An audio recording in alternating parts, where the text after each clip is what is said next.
Welcome to Easter Sunday. We're so glad you're here. There's a long-standing traditional greeting used in many churches on Easter Sunday, which goes like this. You greet someone with the words, "Christ is risen," and the person or the group responds with, "Christ is risen indeed." Now that word indeed can feel a little nerdy or almost like you're fact-checking the statement, but it's actually meant to feel more just like an exclamation mark to punctuate the significance of the reality that Jesus is, in fact, alive. So as we get started today, I'm going to read a few phrases, each ending with the sentence, "Christ is risen." And I'm going to invite you right there where you are in your own home to simply respond with me, "Christ is risen indeed." And in this way, we can join our hearts together in this moment. So here we go. Christ is risen. Christ is risen indeed. Early on that first Easter morning, some women came to the place where Jesus' body had been laid to mourn and grieve his death.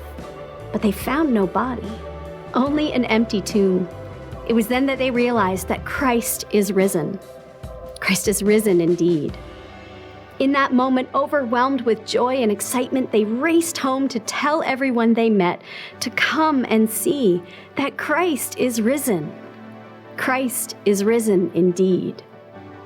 When they arrived at the gravesite, they saw the risen Jesus with their own eyes, mistaking him at first for the gardener. But it wasn't a mistake. Jesus had in fact turned that grave into a freshly tilled garden, a breeding ground for new life. And now we too are like flowers planted and flourishing in God's holy garden because Christ is risen. Christ is risen indeed. So as we look around at a world ravaged by evil weeds, we no longer need to live in fear because the empire of sin and death is crumbling, imploding under the weight of grace, never to rise again because Christ is risen. Christ is risen indeed.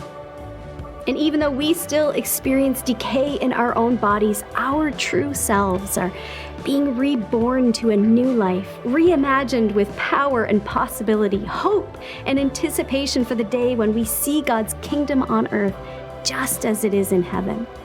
And we are confident of this because we know that Christ is risen. Christ is risen indeed. So now as our world awakens from slumber and begins to rediscover hope and possibility, we remember that there is something inevitable about life. That just like the way every dead and leafless tree in winter emerges in springtime with new life and vitality, we too are beginning to blossom again, renewed and rejuvenated, knowing that the same power that raised Jesus from the dead now resides within our mortal bodies to resurrect us to wholeness, because Christ is risen. Christ is risen indeed.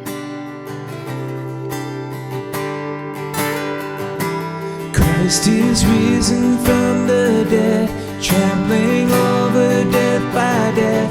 Come awake, come awake, come and rise up from the dead. Christ is risen from the dead, we are one with him again. Come awake, come and rise up from the dead. Sing it again. Christ is risen from the dead, trampling over death by death. Come awake, come and rise up from the grave. Christ is risen from the dead, we are one with him again. Come awake, come and rise up from the grave. Oh, death, where is your sting? Oh, hell, where is your victory? And oh, church, come stand in the light. Our God is not dead, he's alive, he's alive. Christ is risen from the dead, trampling over death by death. Come awake, come and rise up from the grave. Christ is risen from the dead, we are one with him again.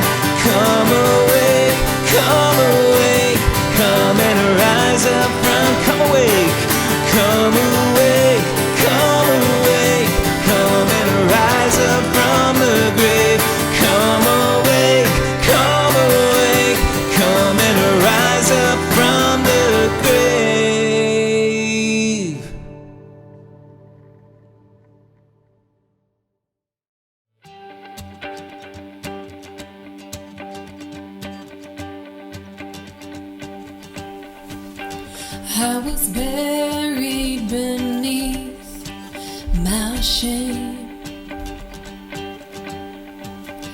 Who could carry that kind of weight? It was my tomb till I met you. I was breathing but not alive. All my failures I tried to hide. It was my tomb till I met you.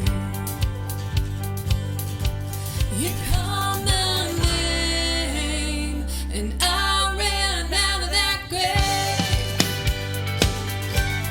out of the darkness into your glorious day.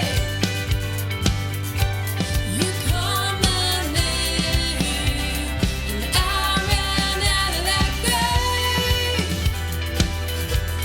out of the darkness into your glorious day.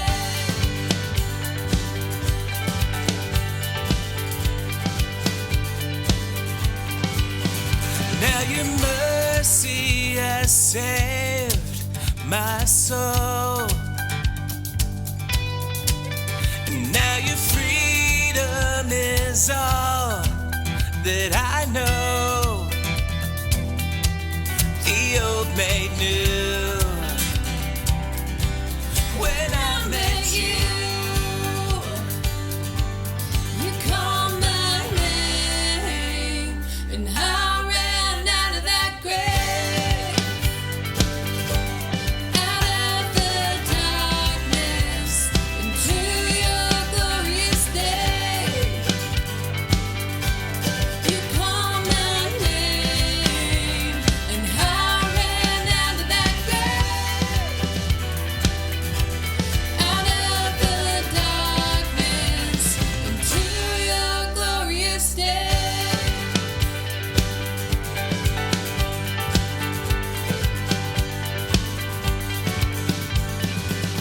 I needed rescue, my sin was heavy, but chains break at the weight of your glory.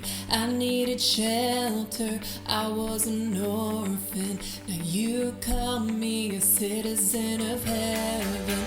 When I was broken, you were my healing, your love is the air that I'm breathing. I have a future, my eyes are open, 'cause when you call my name, I ran out of that grave,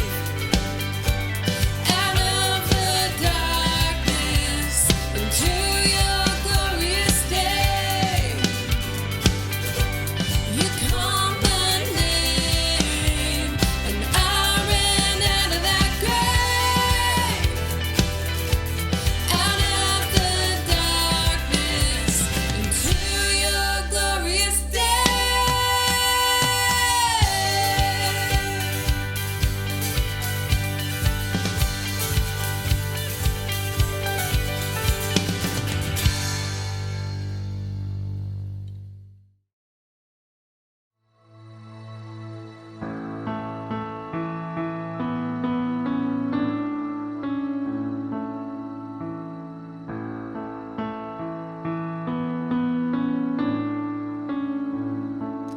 In the darkness, we were waiting without hope, without light, till from heaven you came running.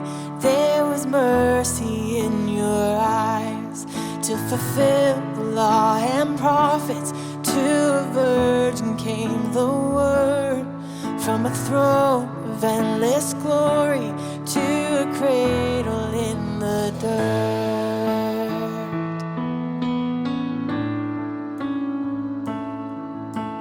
Praise the Father, praise the Son, praise the Spirit, three in one.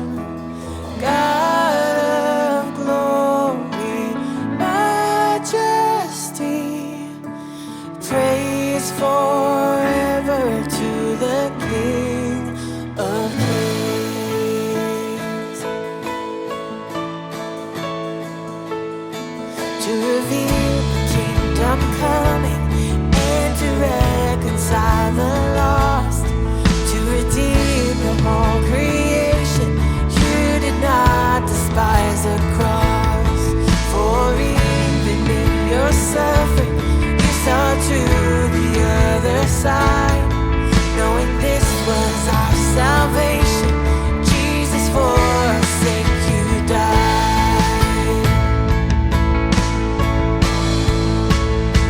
Sing praise. Praise the Father, praise the Son, praise the Spirit, sweet one, God of glory, majesty, praise forever to the King of Kings. In the morning that you rose, all of heaven held its breath, till that stone was moved for good. For the Lamb had conquered death, and the dead rose from their tombs, and the angels stood in awe. For the souls of all who come to the Father are restored, and the church of Christ was born. Then the Spirit lit the flame. Now this gospel to the whole shall not kneel, shall not fade. By His blood and in His name, in His freedom I am free. For the love of Jesus Christ, who has resurrected me. Oh, sing praise, praise the Father, praise the Son, praise the Spirit, sweet one, God of glory, majesty, praise forever to the King of Kings. Praise the Father, praise the Son, praise the Spirit, sweet one, God of glory, majesty, praise forever to the King of Kings. Praise forever to the King of Kings.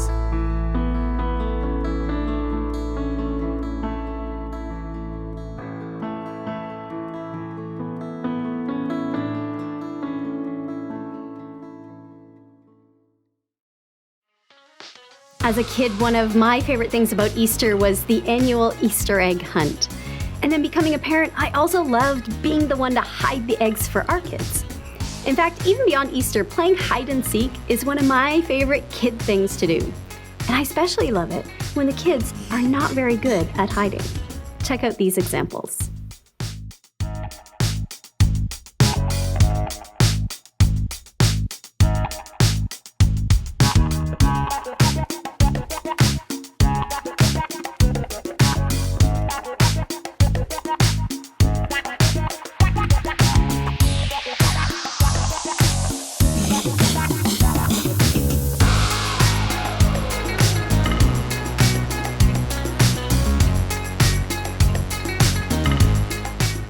On the flip side, some people are super creative at finding great egg hiding places. Look at these clever hiding spots.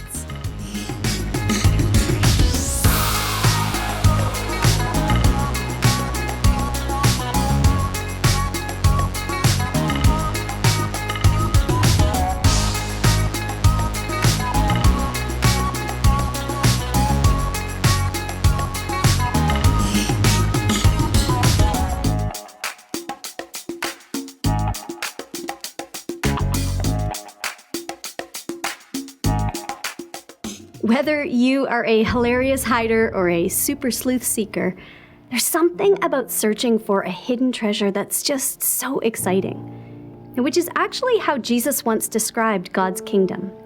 He said the kingdom of heaven is like a treasure hidden in a field. When a man found it, he hid it again, and then in his joy went and sold all he had and bought that field. Now, obviously, the kingdom of heaven is a priceless treasure that we should abandon everything else to grab hold of. That's one way to look at it.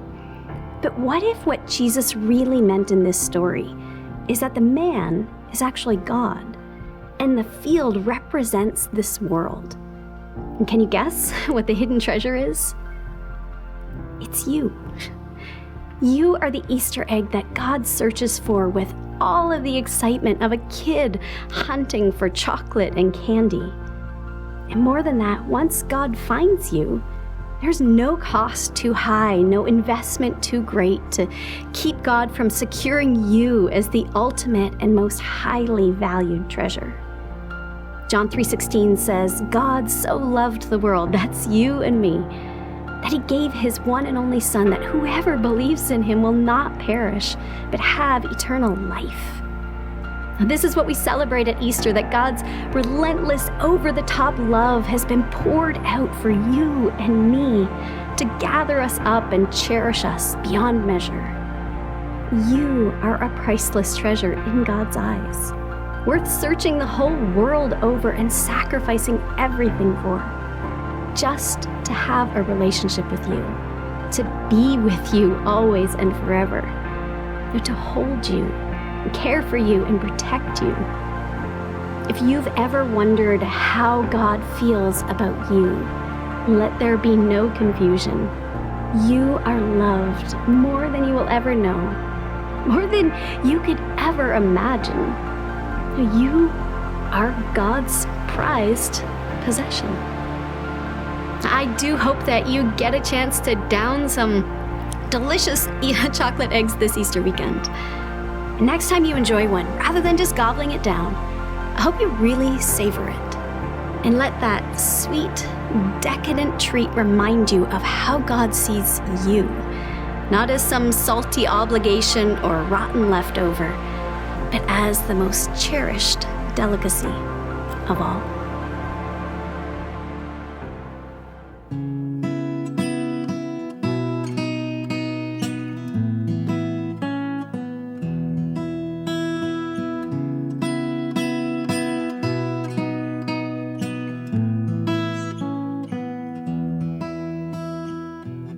Before I spoke a word, you were singing over me. You have been so, so good to me. Before I took a breath, you breathed your life in me. You have been so, so kind to me. Oh, the overwhelming, never-ending, reckless love of God. Oh, it chases me down, fights till I'm found, leaves the 99. I couldn't earn it, I don't deserve it, still you give yourself away. Oh, the overwhelming, never-ending, reckless love of God, yeah.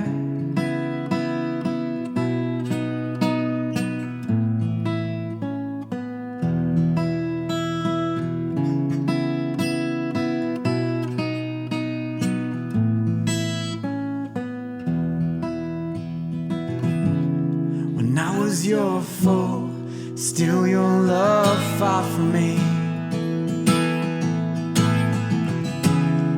You have been so, so good to me. When I felt no worth, you paid it all for me. You have been so, so kind to me. And oh, the over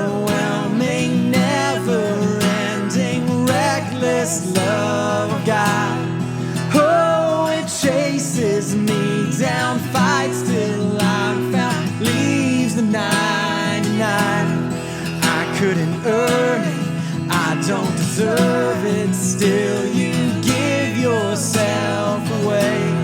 Oh, the overwhelming, never-ending, reckless love of God. Yeah.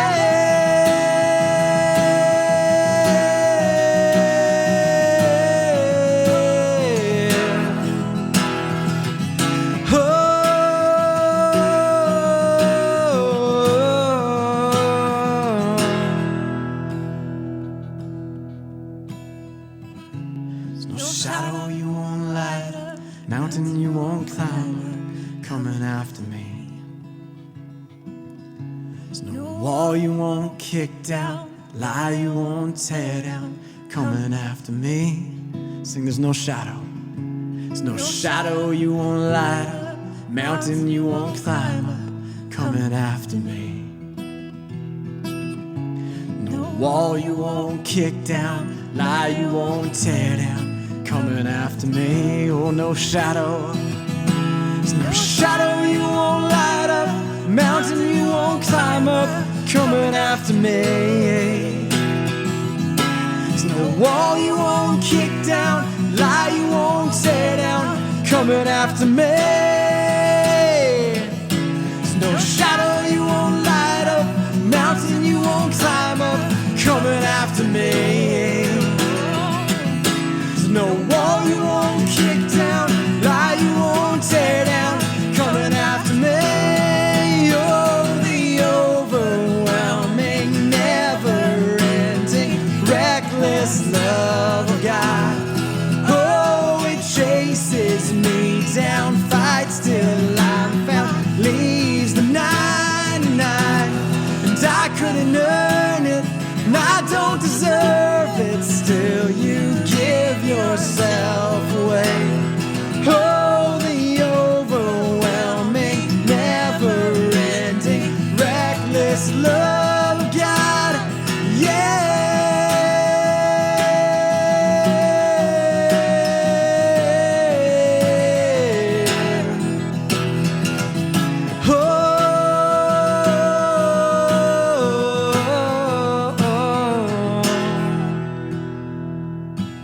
And oh, the overwhelming, never-ending, reckless love of God. Oh, it chases me down, fights till I'm found, leaves the 99.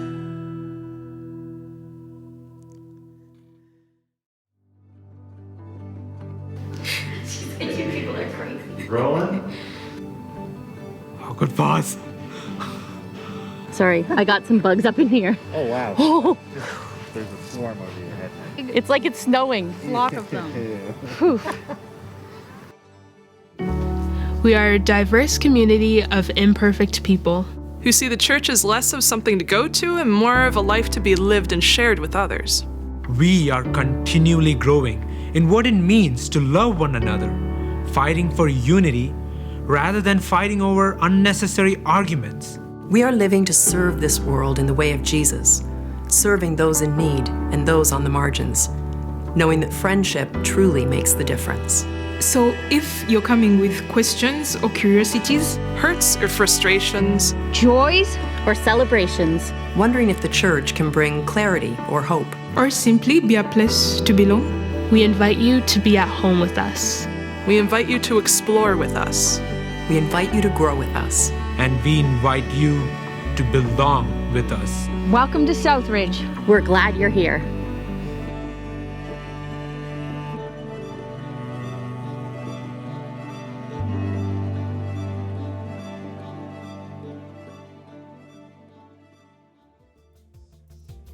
Well, hey everyone, and welcome to our Easter Sunday service here at Southridge. We're so glad that you've chosen to join us, and we hope this morning has been as meaningful for you so far as it has been for me.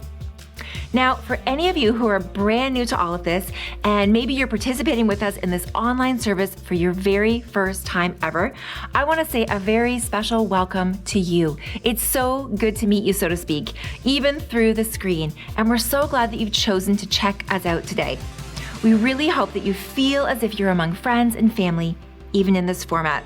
And as a way of saying thanks for joining us for your first time, we'd love to get a gift of our Southridge Jam into your hands. If you click on the new here or the gift button below and share your contact information, we'll be in touch and we'll safely deliver a gift jar of Southridge Jam to you this week.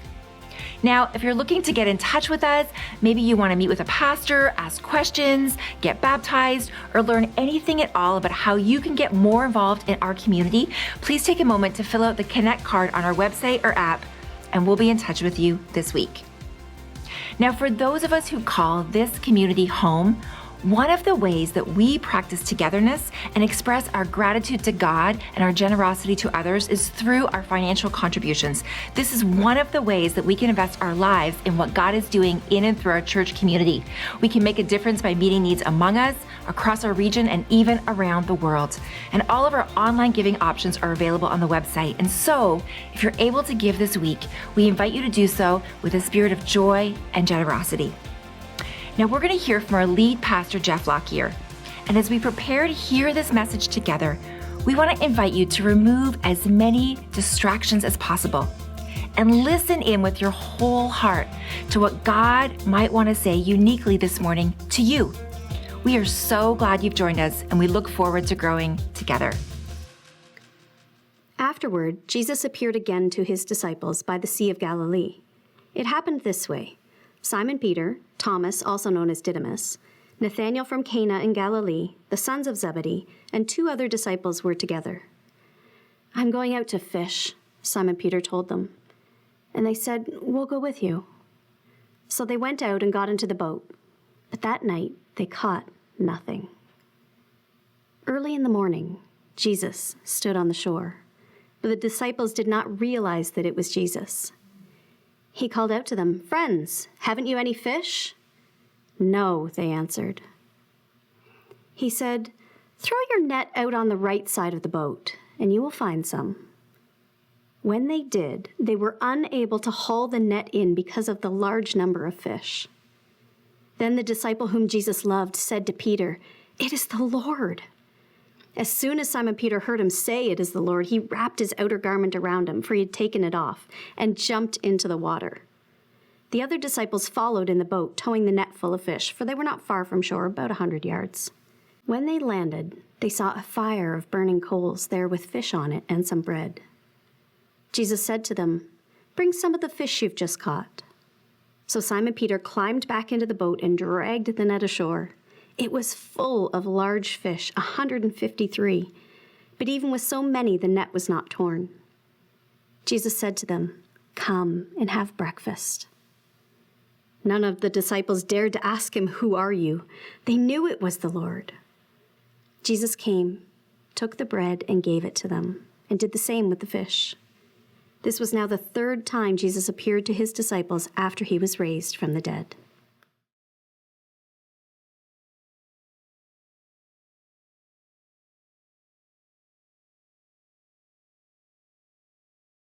Seeing as every Easter, you're kind of obliged to give the same talk over and over and over again, we thought that we would try something a little new today. And instead of just talking about the resurrection of Jesus, we would actually look at a story of someone who experienced it for themselves to discover how you and I and us together can experience it for ourselves today, some 2,000 years later.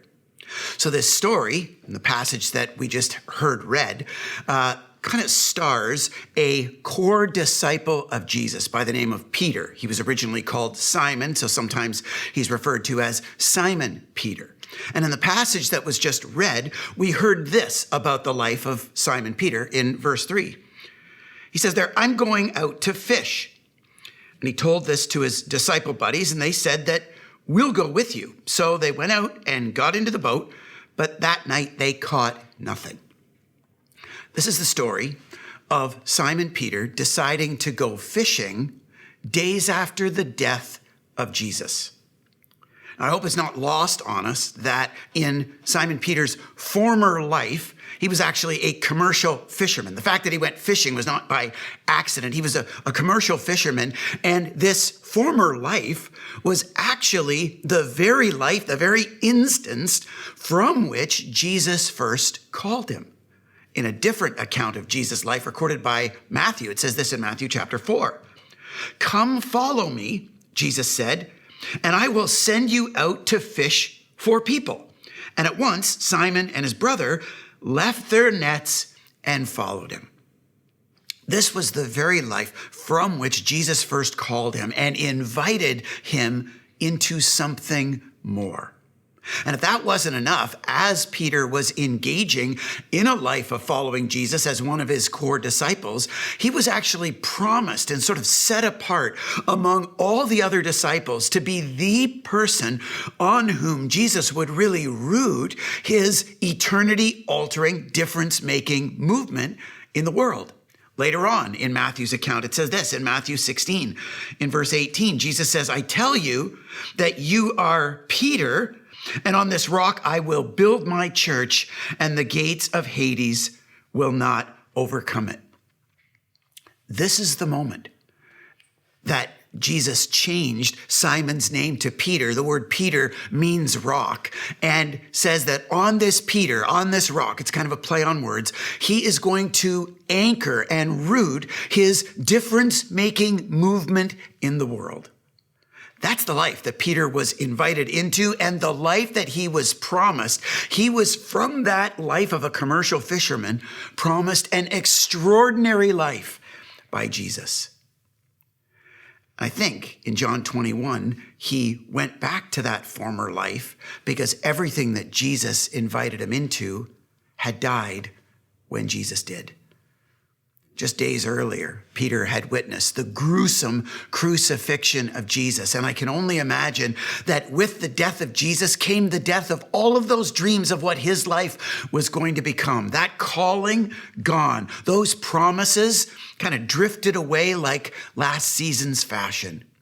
And because he essentially had nothing left, because the future that he had and the idea of his life hadn't turned out the way that he had expected, Peter reverted back to what he knew.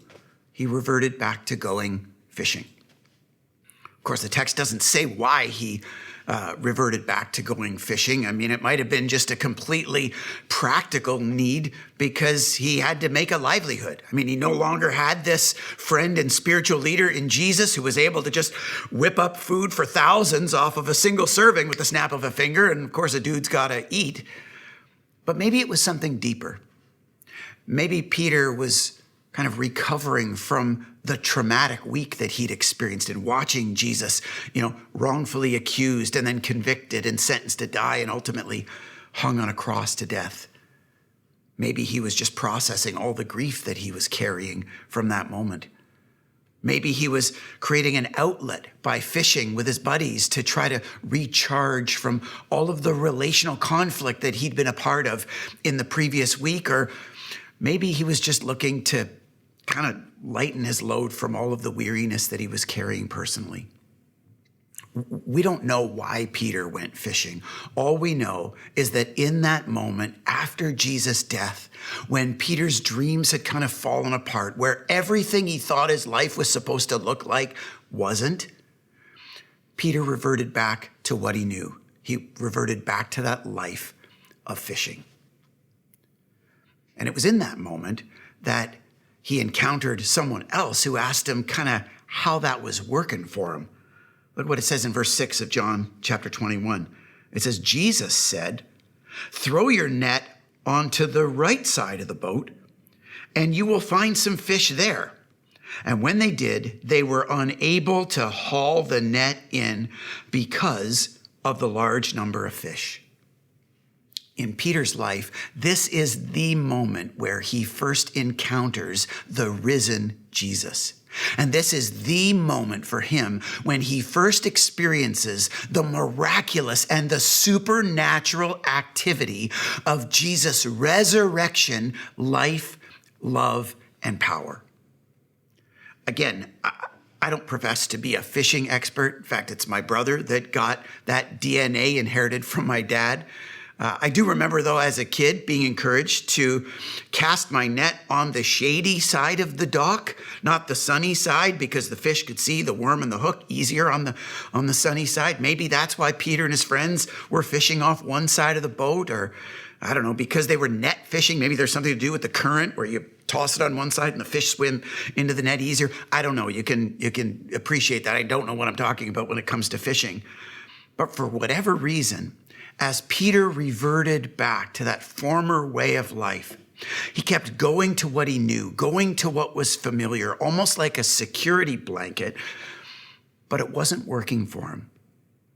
And because he was willing to listen to Jesus, because he was willing to obey Jesus, even before he recognized that this was the risen Jesus, Peter was able to experience the miraculous activity of Jesus in his life. And he was able to awaken to the reality of the risen Jesus. And he was able to open his life up to the fullness of Jesus' resurrection, life, love, and power. Even though life hadn't worked out the way Peter thought, and as a result, he had reverted back to the familiar, the comfortable, the historical of what he had formerly known. Because he was willing to open his mind and open his heart to the new that Jesus offered him, he was able to experience the fullness of Jesus' resurrection, life, love, and power for himself. And gang, 2,000 years later, that same opportunity exists for us. Even if we find ourselves in a place today where life maybe hasn't worked out the way that we thought, and maybe we're tempted to sort of blame God or be disappointed that God didn't deliver. And even though we might be tempted to revert back to some of the old and familiar in our lives, if you and I, like Peter, are willing to open our minds and open our hearts up to the new opportunity that Jesus invites us into, then we can experience the new life that his resurrected Spirit seeks to bring.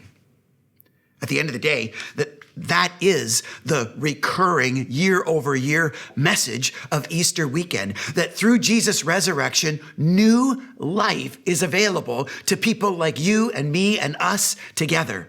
The Apostle Paul describes it this way in 2 Corinthians chapter 5. He says, therefore, if anyone is in Christ, the new creation has come. The old is gone, the new is here. The good news of Jesus' resurrection, which is really the climax of the Christian message. The Christian faith is not rooted in a program or an experience to attend. It's not about Sunday mornings. It's not even about a text. The epicenter of the Christian message is about a person and about an event. And this climactic moment in the resurrection where Jesus once for all conquered sin and conquered death so that his living Spirit could be alive and available even today to indwell and empower the lives of forgiven believers, the lives of people who would aspire to follow him in order to progressively, miraculously, supernaturally be changed into his image to a greater degree. Because of the reality of the resurrection, people can experience a new life, a new quality of life through his living Spirit's transforming work. And in the same way that you would renovate a house, embracing all of the new design and all of the new opportunities by allowing the old to go, by allowing the old to be demolished. The same invitation exists for people today. To let go of the old, to let go of the familiar, to let go of patterns and character traits in order to open our minds and hearts up to the new opportunity that Jesus' living Spirit invites us into.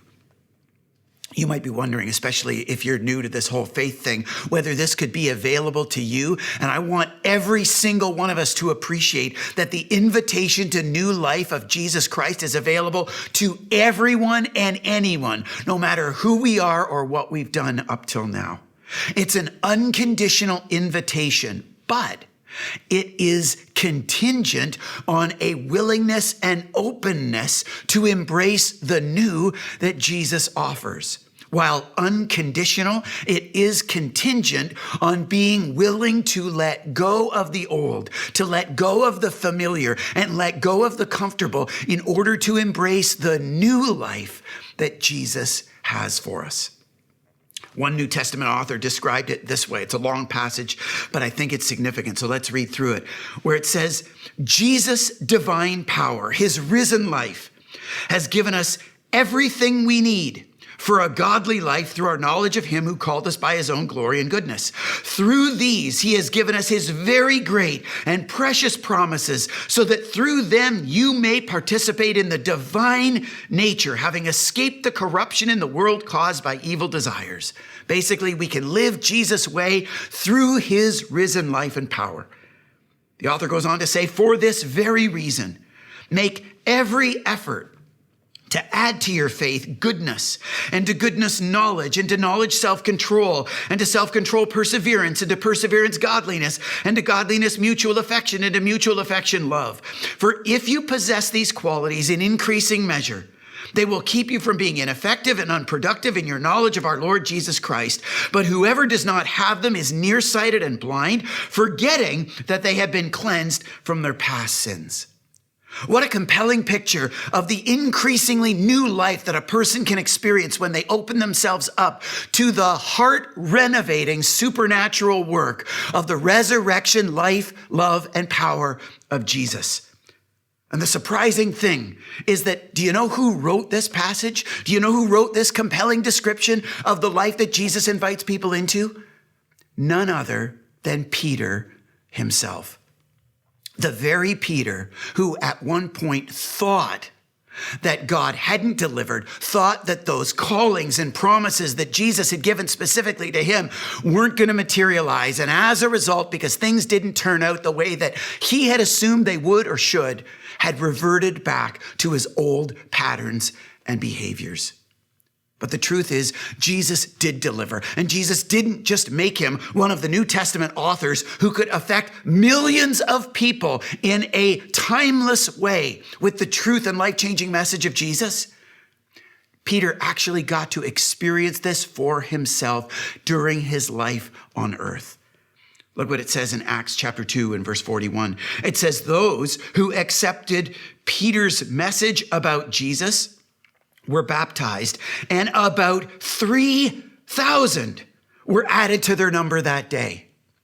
The truth is that Jesus did deliver on that calling to Peter, and Jesus did deliver on that promise to Peter to give him an extraordinary and significant life with Jesus and used by him. But it wasn't because he reverted back to the old. It was because Peter, even though he was tempted to revert back to the old, had the courage and faith and openness to allow himself to experience the new invitation of Jesus. And because he opened himself up to the new invitation of Jesus, he was able to experience the fullness of Jesus' life, love, and resurrection power for himself. Even though he was tempted to revert back to the old, because Peter opened himself up to the new life and new invitation Jesus offered him, he got to experience the fullness of Jesus' resurrection, life, love, and power for himself. I wonder for how many of us we would be willing to open our lives up to that same experience today. The truth, gang, is that for many of us, we feel like life hasn't been delivering lately. In fact, I know for many of us, these last 2 years in particular have felt more like 10. We've spent some time this past month as a church community kind of processing even just the impact of the pandemic on so many of us and the cocktail of experiences that many of us have journeyed through and now carry in trauma and grief and relational strife and just general weariness. And we might be tempted to feel like these days God isn't delivering the 2022 or the future that we once counted on. And we might be tempted to revert back to some of the old, to long for 2019 or before, or to fall back into some patterns of old behavior or old habits or old character. When in reality, there may be something right around the corner that Jesus wants to invite us into. And the question for you and I and us together is, can we have the faith and the courage to believe that Jesus is still at work and his Spirit is still alive today and he's still inviting people in to an extraordinary, miraculous, supernatural experience of his love and life and power, if only we will let go of our temptation to cling to the old and instead embrace the new life that he invites us into. This is the invitation of our church community to you for this next month and beyond. Starting on May the 1st, we're going to launch into a brand new 4-week teaching series called The Foundations of Faith. The Foundations of Faith. And in this teaching series, we're going to look at some of the most basic building blocks of the framework of a life of faith that Jesus invites people into. Some of the most fundamental building blocks of that framework of faith. At the same time, we're going to offer life groups that gather together during the week in bite-sized chunks to talk about and to process that teaching, as well as to just share our lives and struggles with one another to be a support and encouragement to each other. And at the same time, we're continuing to fire up what we call our anchor causes, our initiatives of justice and compassion that kind of define each of our Southridge locations. We're going to get those up and running, and the social programs as it gets warmer in the outdoors to be able to recover from all of the restrictions from the past couple of years. And in this trifecta of experiences, of hearing teaching, of processing that, and then beginning to express and experience that for ourselves, we want to invite you into that experience together, even for the month of May, to try to give a new opportunity for Jesus to do new work in you.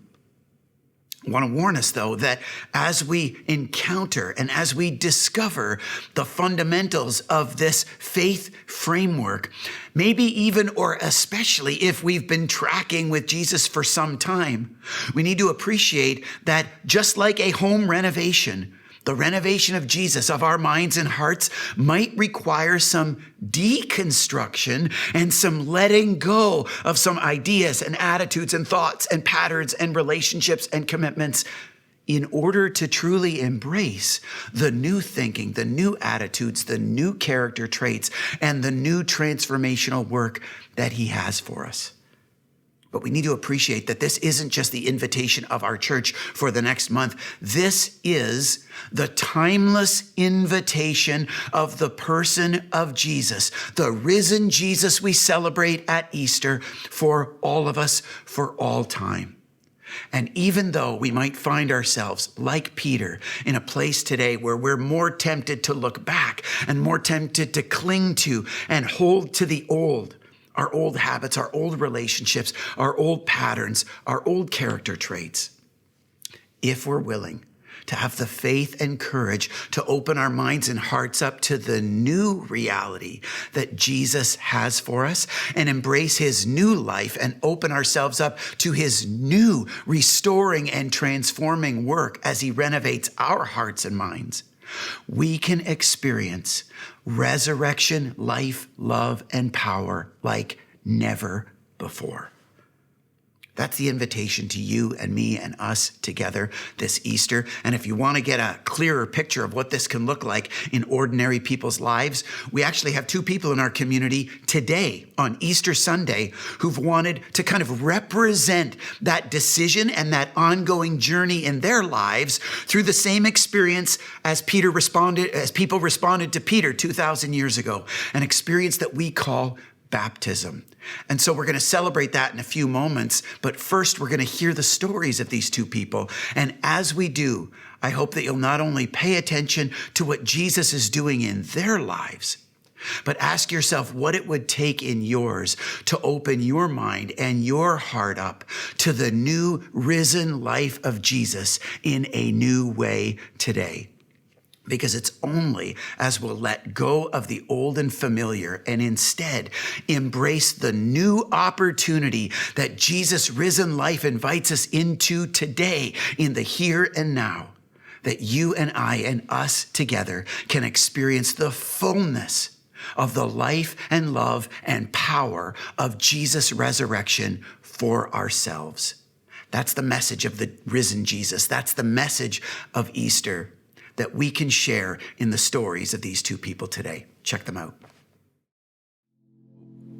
When I was younger, I would go to church with my grandparents. I go away for school, and I have an extremely rough time, and just like not well mentally, physically, and just like feeling so lost. It was then that I messaged a friend and asked them how they were doing in their faith life. And we got to talking about what a life, or what I would need to do in my life to move forward, and that would be committing myself to a life of faith.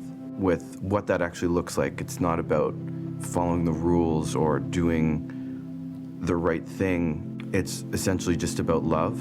So moving forward, I want to be a person that loves others unconditionally. I want that to be the main focal point in my life. I know that like the relationships I've had in the past, they've been focused on the wrong things, or the Christian that I thought I was, or the Christian I was trying to be for other people was not essentially real. Like, I feel like I was just doing things to do them. But then with going to youth and like leading those the kids and working with the leaders, I felt whole again, and I realized that relationship was the most important thing that I wanted to live out moving forward. That I want to live my life the way I know God wants me to live my life. I want to be able to live a life that is all about love, and I need that to be done through Jesus, and I don't think that I can do that any other way.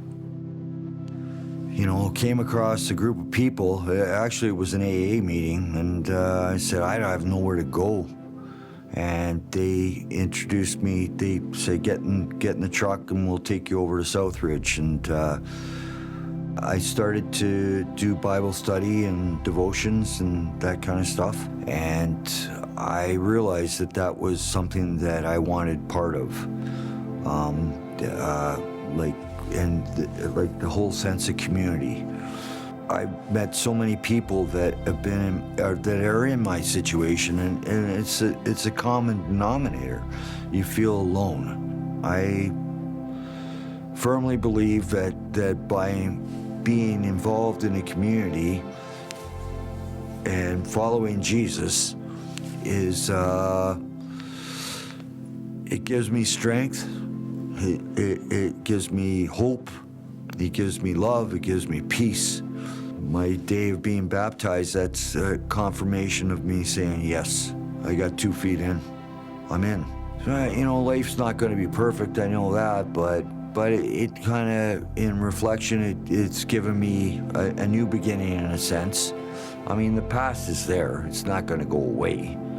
But it's kind of like, okay, buddy, pony up. Let's start over again, right? So I want to be a follower, because if I can be as close to what Jesus was, I think I'd be all right.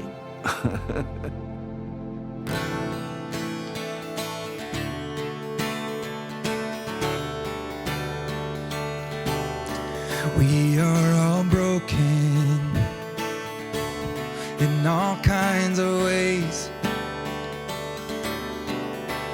but we share in this life a desperate dependence on grace, formed by one maker, made from the same dust,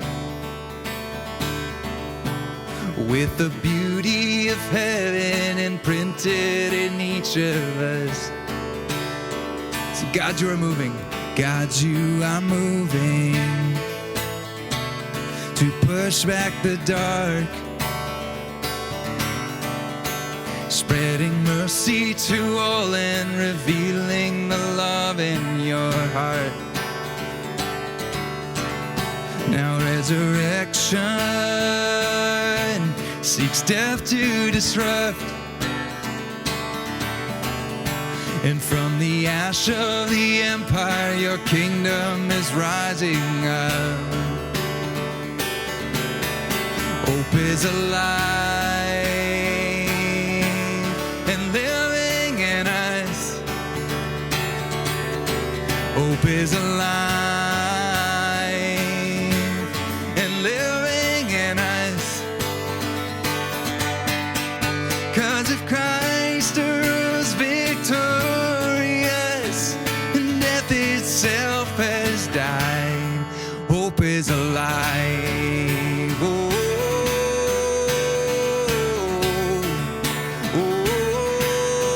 hope is alive.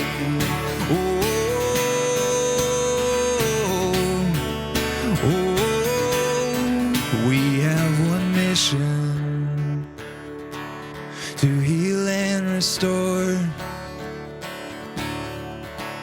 and to balance the scales for the broken, forgotten, and poor. May our worship be more than these words.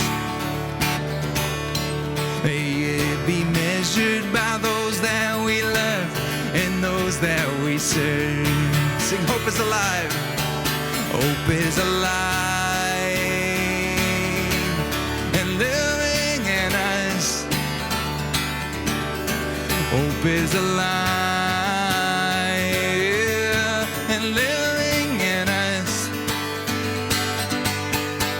'Cause if Christ arose victorious and death itself has died, hope is alive and living in us. Hope is alive and living in us.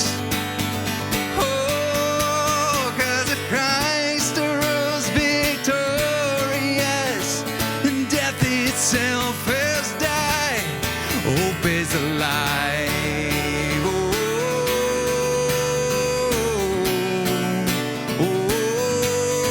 Hope is alive.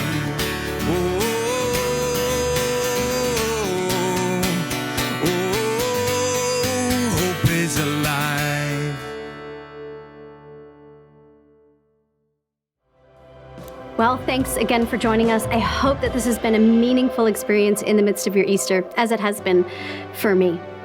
If you would like to connect deeper with us, whether to join us again for another Sunday or to get together for a chat, then please do reach out. As much as it can feel like Easter is a highlight in the calendar, we're actually pretty excited about this Life of Faith thing every week of the year. So, hope to see you back next Sunday. Have a great week.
Thank you.